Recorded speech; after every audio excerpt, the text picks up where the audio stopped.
আসসালামু আলাইকুম। আজকে আমি হাঁসের মাংস রান্না করব। এটা আপনাদের সাথে শেয়ার করব। এখানে একটা পাতিলে তেল দিয়ে দিব। তেল একটু গরম হলে পেঁয়াজ, মরিচ, তেজপাতা, দারচিনি, এলাচি, লবণ এগুলা দিয়ে দিব। এগুলা ভালোভাবে নেড়ে দিব। এগুলো একটু হওয়ার পর বাকি যে মশলাগুলো দরকার ওইগুলো দিব। এখানে রসুন বাটা, আদা বাটা দিয়ে দিব আর সামান্য একটু পানি দিয়ে দিব। তারপর হলুদ, মরিচ, জিরা, ধনিয়া এগুলা দিয়ে দিব। এগুলা দিয়ে ভালোভাবে নেড়ে দিব। তারপর কেটে রাখা মাংসগুলো দিয়ে দিব। মাংসগুলো দিয়ে ভালোভাবে নেড়ে দিতে হবে। এভাবে মাংস রান্না করলে খেতে অনেক বেশি মজা হয়।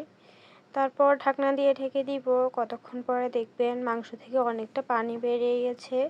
এই পানি দিয়ে আমি মাংসগুলো সিদ্ধ করব। তারপর ভালোভাবে নেড়ে দিব।